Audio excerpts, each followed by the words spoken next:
Hey everyone, it's Lydia Noble here with Noble Events. Tonight I am going to tell you the story of the Runaway Carriage. This wedding was happening at an antebellum mansion in Mobile.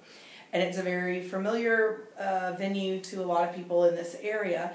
It's an extremely large building, and what the plan was for the bride and her father to ride in a horse-drawn carriage from the back of the mansion to the front and then process down the aisle to meet her groom. So what happened was, during the day, all of my vendors show up prior to the wedding, obviously, and one of those said vendors was the man who owned the horse and carriage, and who would be driving the horse and carriage.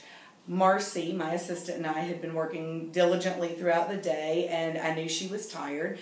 When he arrived, I needed to show him how he needed to process along the property with the horse. So I instructed Marcy to stay and keep watch over the horse and carriage.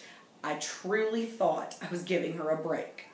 So the horse vendor, and I were standing at the front of the mansion, and there was a moment where I really truly believed this was a joke.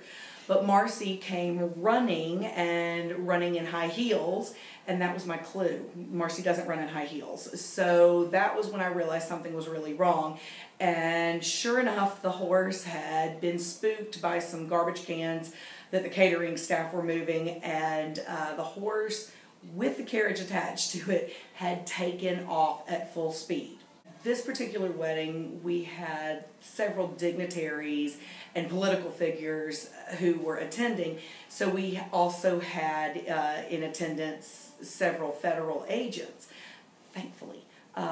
We also had Mobile's finest, and both the owner of the horse,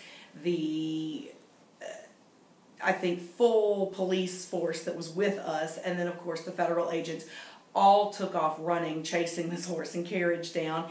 The horse had made it out into a very busy main intersection here in Mobile, and it was actually very terrifying for the horse, and I'm sure for the people on the road.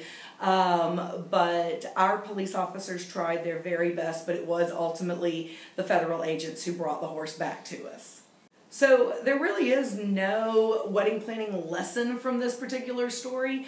What there is the knowledge that when you have a team of professional vendors, the knowledge that someone's going to take care of it, that your father, mother, aunt, or you or your groom are not going to be out chasing down a horse, that you have hired professionals who will absolutely step out of their natural role and jump into whatever the role may be and become a horse wrangler that day.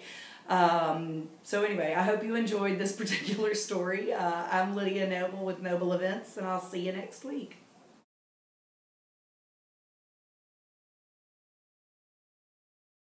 Nope. I hate being able to see myself because I get distracted by my own beauty. Well, you good? I'm good.